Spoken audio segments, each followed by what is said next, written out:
Famous story channel में आपका स्वागत है। आइए आज हम आपको सुनाते हैं सुषमा मुनींद्र की कहानी शामिल फैसला। अद्यतन कहानी संग्रह न नज़र बुरी न मुँह काला। कम रोशनी वाले किराए का कमज़ोर घर में व्याप्त कमज़ोर बाबू की खांसी और दिव्यांग गीता की सिलाई मशीन की खड़खड़ की आपसदारी। सदर कमजोर द्वार वाले छोटे कमरे में खाट पर पहरेदार की तरह पड़ा खांसता बाबू। इस कमरे से लगे दूसरे छोटे कमरे में रखी गीता की खटिया, गैस चूल्हा, गृहस्थी सूचक अलाय बलाय कमरे से लगी खुलापन और प्रकाश मुहैया कराते ओसारे में रखी सिलाई मशीन का पहिया सरपट चलाती सरसरा कर कपड़े सी रही गीता। नामालूम तरीके से शुरू हुई दिनचर्या नामालूम तरीके पर खत्म होती है। गीता का ध्यान कपड़े से अधिक बाबू पर लगा रहता है। बाबू को रोज बीड़ी चाहिए, जबकि दामाद चलाचली की मियाद तक खींच लाया है। गीता, सदर द्वार से सेठानी ने पुकारा। गीता, सेठानी ने पुनः पुकारा। बापू जैसे शापित नींद में है, आ जाओ। सेठानी भीतर आ गई। तुम्हारी तबीयत नहीं सुधरी? अब नहीं सुधरनी। सेठानी ओसारे में आ गई। गीता, कपड़े तैयार हैं? हाँ, दे दो, 4 दिन बाद बारात आनी है, लड़की फिटिंग देख लेगी। बैसाखी थाम एक पैर से फुदकती गीता संदूक से कपड़े निकाल लाई। घर में मूस है, कपड़े संदूक में रखती हूँ, लीजिए। रंग रंग के ब्लाउजों को देखकर गीता का अंतस कसकता है। उसका ब्याह होता तो अपने लिए कई रंगों के ब्लाउज सिलती, साड़ियों में फॉल पीको करती। अम्मा और बड़ी बहन सीता के कपड़े, सीता के बच्चों के झबले चड्ढियाँ सिलती रही। अपनी बारी आई ही नहीं। गीता, शादी में आना। हाँ, कभी वो इठलाने वाली परिष्कृत सी लड़की थी, विवाह की धूमधाम देखकर बौरा जाती थी। सेठानी आमंत्रित कर रही है पर नहीं जाएगी। लोग कहेंगे चलते नहीं बनता, लेकिन भूखों की तरह दावत खाने चली आई। सेठानी पैसे देकर चली गई। गीता ने अम्मा को याद किया। विरासत नहीं छोड़ गई, लेकिन सिलाई सिखा गई। 10वीं पास की थी कि अम्मा उसे सिलाई सीखने के लिए घेरने लगी थी। वो फौज की सिपाही सी तन जाती। हमें दर्जी नहीं, डॉक्टर बनना है। जानती थी पढ़ने लायक न मति मिली है न गति, पर सहपाठियों की तरह रटा रटाया जुमला कह देती थी, डॉक्टर बनना है। अम्मा निष्प्रभावी रहती। डॉक्टर न बन, सिलाई सीख, 1-2 साल में ब्याह हो जाएगा। बापू ने रिश्ता पक्का कर दिया था, सड़क दुर्घटना ने रद्द कर दिया। लड़के वालों का संदेश आया था, लूल लांगड़ उनके घर की शोभा नहीं बन सकती।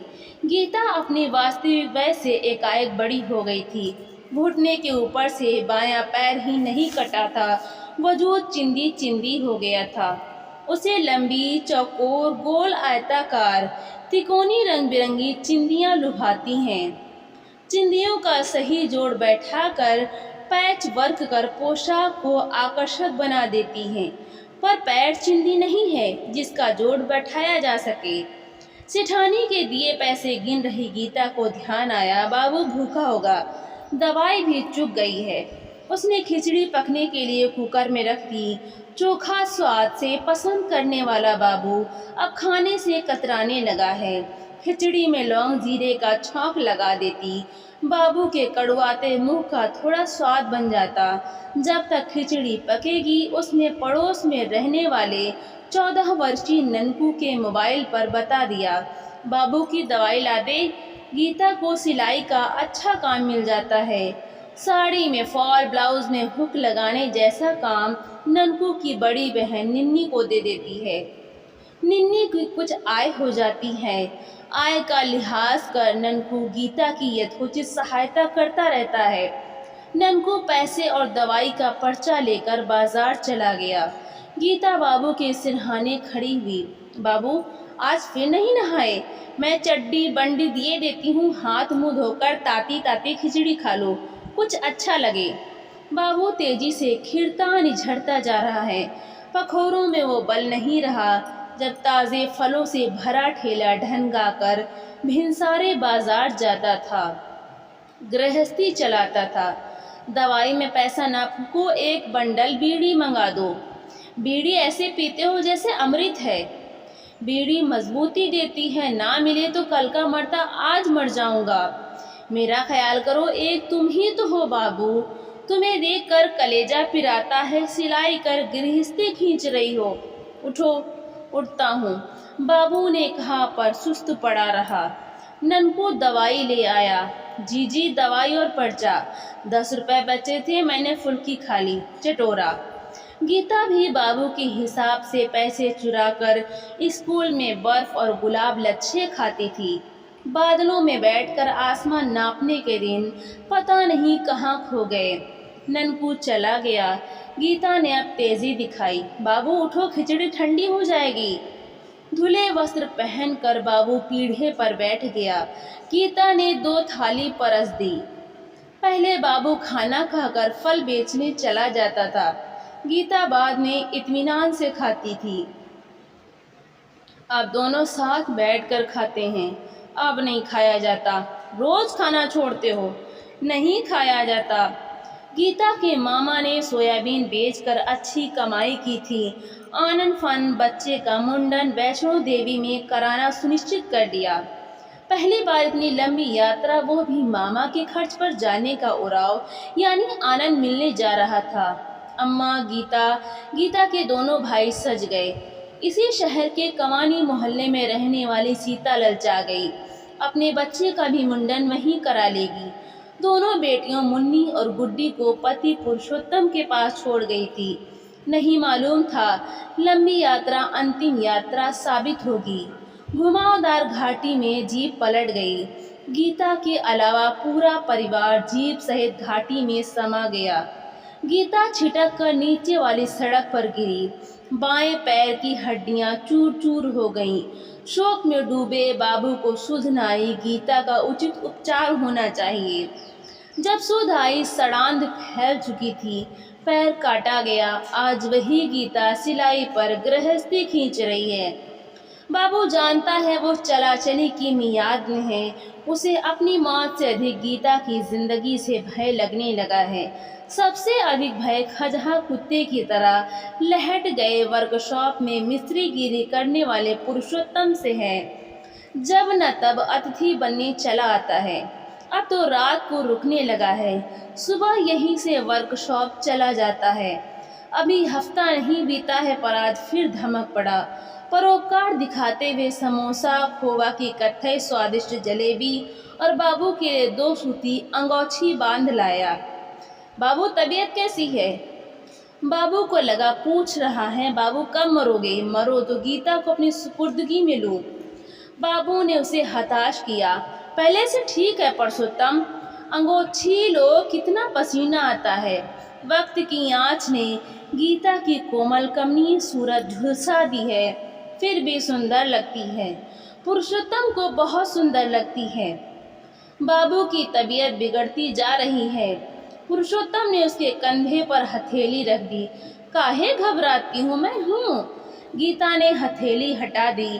पुरुषोत्तम नाच से हंसा। जीजा साली में इतना चलता है। मुन्नी गुड्डी को ले आते, अपने नन्ना की तबीयत देख लेती। गीता कहती है पर अपने लिए एकांत बनाने की कोशिश कर रहा। पुरुषोत्तम बच्चियों को नहीं लाता। उनकी आने से तुम्हारा काम बढ़ जाता है। दोनों के लिए फ्रॉकें बनाई हैं, ले जाना। गीता ने गुलाबी प्लेन कपड़े में चिंदियों के फूल टांक कर रेडीमेड जान पड़ती सुंदर फ्रॉकें सिली हैं, दे देना। सुहागी, पुरुषोत्तम की दूसरी पत्नी, कैसी है? कटखनी बिलारी है। मेरी मत मारी गई थे, बाबू तुम्हारे वास्ते बोले थे। कहते हुए पुरुषोत्तम ने गीता को चोर नज़र से देखा। चरित्र खोते हुए से चोर नज़र से देखने का अभ्यास हो गया है। जितना सीधी नज़र से देखता है उतना चोर नज़र से देखता है। गीता ने बात को महत्व न दिया। जीजा, बाबू के पास बैठो, मैं चाय बना दूँ। बनाओ। बाबू की चिंता रहती है इसलिए चला आता हूँ। सीता नहीं रही पर इस घर से मेरा नाता है। समोसा जलेबी है, बाबू का कुछ स्वाद बदले। सौगात लाकर अपरिहार्य बनना चाहता है। न लाया करो, बाबू नहीं खाते। तुम खाओ। बाबू के साथ पथ यानी पथ्य खाकर कमजोर होती जा रही हो। जो जरूरत हो मोबाइल पर बता दिया करो, ले आऊंगा। गीता उपेक्षा के भाव से प्लेट में समोसा जलेबी रखती रही। जरूरत का सब है, नाश्ता बाबू के कमरे में ले जाओ, चाय बनाती हूँ। गीता के साथ शान जमाते हुए खाना चाहता है, पर यह बाबू की पैरवी करती रहती है। प्लेट थाम बाबू के पास चला गया। गीता चाय खौलाने लगी। उसे बाबू का विनय निहोरा याद है। परसोत्तम, गीता से ब्याह कर लो, मुन्नी गुड्डी को आराम होगा, दिन भर ठकर ठकर रोती है। पुरुषोत्तम भाड़ में पड़े मकई के दानों की तरह पटपटाने लगा था। अम्मा ने जबरई नहीं की थी, सीता जबरई गई थी कि इतने बड़े तीरथ में लल्ला का मुंडन करा लेगी। वह तो जन्म की मूर्ख थी। गीता पूरा प्रसंग न सुन सकी थी। लू लांगड़ इस संबोधन ने कुछ सुनने न दिया।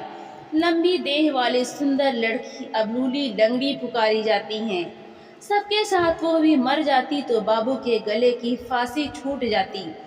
जी चाहता था पुरुषोत्तम को पूरी तरह उपेक्षित कर बाबू से कहे, बाबू तुम गलत आदमी से फरियाद कर रहे हो। सीता के ज़माने में जब यह मस्ताते हुए यहाँ 4-4 दिन पड़ा रहता था, इसके दाना पानी की फिक्र सीता से अधिक मैं करती थी। आज मैं लू लांगड़ हो गई, नहीं कह सकी थी, कंठ में नमी भरी रहती थी। अब तो उसकी आवाज़ ही स्थायी रूप से नम हो गई है। पुरुषोत्तम का दूसरा विवाह हो गया था।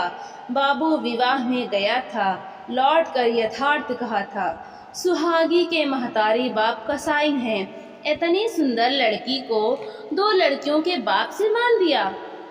बेटियां माँ बाप के लिए आभारी बोझ होती हैं। बाबू तुम भी तो जीजा से मुझे बांध देना चाहते थे। उसका घर बच जाता, तुम्हें आसरा हो जाता, पर वो मूर्ख है। भरा है गीता का दिल। जीजा को लू लांगड़ से ब्याह करने में लाज आ रही थी, मौज मारने में नहीं आएगी। भोलेनाथ, तुम्हें मेरा अंग भंग करना ही था तो किसी दूसरे अंग को भंग कर देते। कौन सा अंग? हाथ? तब एक हाथ से सिलाई न हो पाती। आंखें? कपड़े नापना काटना सिलना न हो पाता। कान? खाट पर पड़े बाबू की गुहार सुनाई न देती। मतलब कोई भी अंग अकारत नहीं है, सभी अंग अवयव तंतु आपस में जुड़े रहे, जीवन तभी सुचारू चल सकता है।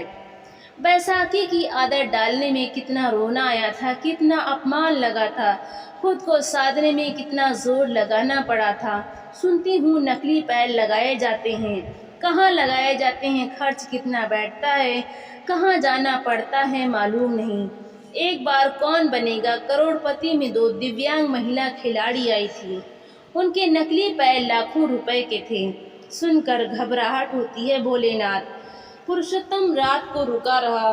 गीता ने व्यवस्था बना दी। जीजा, मेरी खाट उठाकर बाबू के कमरे में रख लो, मैं ज़मीन में बिछौना डाल लूँगी। बाबू खांसते हैं, नींद न आएगी। यहाँ सो जाओ, मैं बाबू के कमरे में बिछौना डाल लेती हूँ। महाराज की संभावना बनाने के लिए रात को रुकता है, पर यह दिमाग फैल कर देती हैं। तुम दिन भर की थकी हो, बाबू के कमरे में सो जाऊंगा। बाबू की खांसी और पापी मन। पुरुषोत्तम को नींद नहीं आ रही थी, जबकि खांसी से अधमरा हुआ बाबू शायद झपक गया है।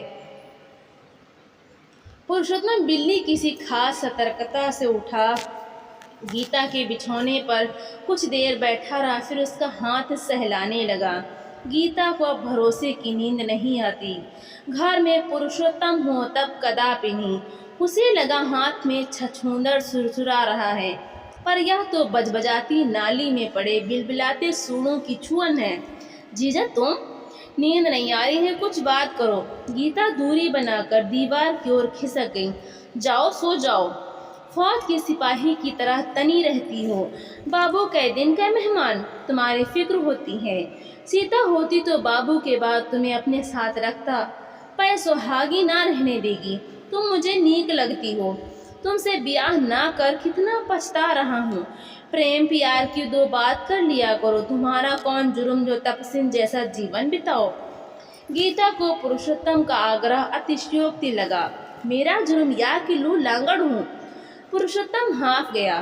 सीता या सुहागी तेवर दिखाती तो एक पटकनी में तेवर निकाल देता। इसे खास दर्जा देना चाहता है, पर गरूर दिखाती है। बाबू मरे तो या काबू में हो, एक पैर से फुदक कर कहाँ तक भागेगी? कुछ देर निष्प्रयोजन बैठा रहा, फिर लौट गया। बाबू ने पुरुषोत्तम का जाना और आना परख लिया। वो नींद में भी आसपास की गतिविधियों का अंदाज लेता रहता है, नजरअंदाज करते हुए भी गतिविधियों पर नजर रखता है। गीता आत्मनिर्भर है, पर पैरों में इतनी ताकत नहीं है कि अपना बचाव कर लेगी। पुरुषों को नहीं आने देता, पर पुरुषोत्तम को कैसे रोके? निर्भीक होता जा रहा है, सोचना होगा। पुरुषोत्तम सुबह जाते हुए बोला, बाबू अपना ध्यान रखना। मुन्नी गुड्डी को बहुत दिन से नहीं देखा, कभी ले आना। बाबू अब चेहरे के भाव नहीं संभाल पाता, असहायता में कह रहा था, पर मुख ऐसा हो गया जैसे आवेश में है। लाऊंगा। पुरुषोत्तम चला गया। गीता समझ गई, बाबू रात भर गहन स्थिति से गुजरा है। बाबू तुम अच्छे हो जाओ, अब अच्छा नहीं हो सकता। क्या तो बोलते हो, दिमाग में दवाइयों की गर्मी चढ़ गई है। ननकू से कहती हूँ ऑटो ले आए, तुम्हें डॉक्टर के पास ले चलूँ। तुम्हारी सोच लगी रहती है बिटिया, मैं ना रहूँ तो मुन्नी को अपने साथ रख लेना, पास की स्कूल में दाखिला करा देना। तो इस गहन स्थिति से गुजर रहा है बाबू। अब तक इसने गीता को पहरेदारी की, चाहता है मुन्नी की करे। सुहागी ना आने देगी। मुन्नी गुड्डी बताती हैं दिन भर उन्हें काम में पेरे रहती हैं। मुन्नी गुड्डी से नाता बना रहे, इसीलिए सुहागी को मैंने घर बुलाया था। मुँह दिखाई दी थी, पर वो दोबारा नहीं आई। जानती है यह उसका मायका नहीं, मुन्नी गुड्डी का ननिहाल है।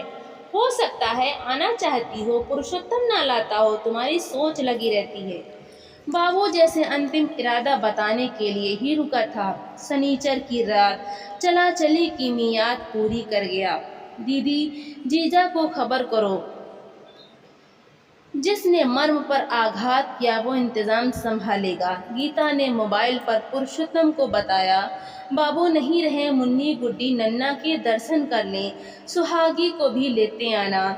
बच्चों के साथ आए पुरुषोत्तम ने इस स्फूर्ति और उदारता से इंतज़ाम संभाला, मानो गीता को एहसानमंद बना कर मानेगा। इंतज़ाम संभालता यहीं से वर्कशॉप चला जाता। मुन्नी गीता की कलाई थाम संताप से कहती, मौसी मम्मी काहे मर गई? या मम्मी हम दोनों से खूब काम कराती है, खुद अपने बिलौटे को गोद में टांगे भागती है। पापा कुछ नहीं कहते मुन्नी, दिन भर ड्यूटी में रहते हैं, कभी कभी रात में भी ड्यूटी करते हैं। गार्ड छुट्टी पर जाता है तब मालिक पापा को रोक लेता है। जीजा मोटी खाल का ही नहीं, लबरा झूठा भी है। जी चाहा सर्वे सर्वा बने जा रहे जीजा के पुट्ठे में बैसाखी हुमक कर मारे। मम्मी कुछ नहीं कहती, लड़ती है, पापा से लड़े, पर तुम दोनों से इतना काम काहे कराती है? मैं सोचती थी बाबू को सुनकर आएगी, पर देखो नहीं आई। गुड्डी ने यथार्थ कहा, आने को कहती थी, घूमने में बड़ी तेज है, पापा नहीं लाए। नन्ना बीमार थे तब भी आने को कहती थी। गीता का अंतस लोहार की गर्म भट्टी की तरह भभकने लगा। जीजा दांव खेलने में माहिर होता जा रहा है। मुन्नी बाबू के बिना अकेले मुझे डर लगेगा। जीजा से कहूँगी तुम्हें मेरे साथ रहने दे, पास के स्कूल में दाखिला करा दूंगी। मैं जीजा से खूब कहती हूँ, मुन्नी गुड्डी को लाओ। तुम लोगों को नहीं बताता क्या? मम्मी से बात कराओ। हाँ। मुन्नी ने गीता के मोबाइल से सुहागी को कॉल किया। सुहागी शोक सूचक मंद स्वर में बोली, गीता दीदी बाबूजी का सुनकर दुख हुआ, सोचती थी आओगी, आती पे तुम्हारे जीजा बोले बाद में चलना। मैं अनाथ हो गई सुहागी, मुन्नी यहाँ रहे तो सहारा रहेगा। सुहागी ने माना करिश्मा हस्तगत हुआ है, उसका अभीष्ट गीता की ज़रूरत बनेगा। दीदी मुझे क्यों परमिशन लेती हूँ? मुन्नी पर तुम्हारा हक है, किसी दिन आऊँगी। सुहागी किसी दिन नहीं दूसरे दिन ही चली आई। बाबू के लिए रोई, औपचारिक बातें की, आंसू पोंछकर मुद्दे पर आई। घर की रौनक चली गई, दीदी अकेले कैसे रहोगी? इसीलिए मुन्नी को रखना चाहती हूँ। गुड्डी को भी रखो, तुम्हारा हक है, दोनों एक दूसरे के बिगीर नहीं रहती। स्कूल और घर के जंजाल में उलझी मासूम बच्चियाँ न चतुराई है न अधिक सोचने का अभ्या है। गुड्डी ने उत्साहित होकर सुहागी की कलाई पकड़ ली। मम्मी, मैं भी मौसी के साथ रहूं? पापा डांटेंगे तो नहीं? मैं बात कर लूंगी। यह मौका है जब पुरुषोत्तम का चरित्र बता दिया जाए। सुहागी, तुमने तो मेरे मन की बात कर दी। जीजा बाबू की तबीयत देखने आते रहते थे, 1-2 दिन रुकते थे। तुम्हारे घर कब दीदी? जब गार्ड छुट्टी पर जाता है तब जरूरत रात में वर्कशॉप में रुकते हैं। दुनियादारी समझो सुहागी, जीजा यहाँ रुकते हैं। बाबू थे अलग बात थी, पर अब गीता ने पुरुषोत्तम का चरित्र समझा दिया। सुहागी ने समझ लिया। गीता को आदर और विनम्रता से देखा। बाबू की उपस्थिति में अपनी हिफाजत करती रही, अब बच्चों की उपस्थिति में करना चाहती हैं। पुरुषोत्तम दिन ढले वर्कशॉप से लौटा, सुहागी को विस्मय की तरह मौजूद पाया। सुहागी ने पुरुषोत्तम को सुनाते हुए गीता से कहा, दीदी तुम अकेले नहीं रहोगी, मुन्नी गुड्डी साथ में रहेंगी। मैं दोनों के कपड़े किताब पहुंचा दूंगी, कोई दिक्कत हो मेरे मोबाइल पर बात करना। इतना कह पुरुषोत्तम से संबोधित हुई, सुनो हो, वर्कशॉप वाले को कह दो रात में ड्यूटी नहीं करोगे। मुन्नी गुड्डी के बगैर हमको अकेले डर लगेगा। पुरुषोत्तम लटपटा गया। सुहागी फैसला नहीं कर रही है, उसकी तमन्ना का नाश कर रही है। गीता मुन्नी गुड्डी को नहीं संभाल सकती। मुन्नी ने अर्ज की, पापा रहने दो ना, मौसी परेशान है। सुहागी ने बच्चों के सिर पर हथेली फेरी, मौसी को परेशान न करना, मैं आती जाती रहूंगी। 2 स्त्रियों का शामिल फैसला। तो दोस्तों, आपको ये कहानी कैसी लगी? लाइक करें, शेयर करें और कमेंट करके हमें ज़रूर बताएं। और ऐसी ही मज़ेदार कहानियाँ सुनने के लिए हमारे चैनल को सब्सक्राइब करना बिल्कुल भी ना भूलें। तो मिलते हैं अगली नई कहानी के साथ।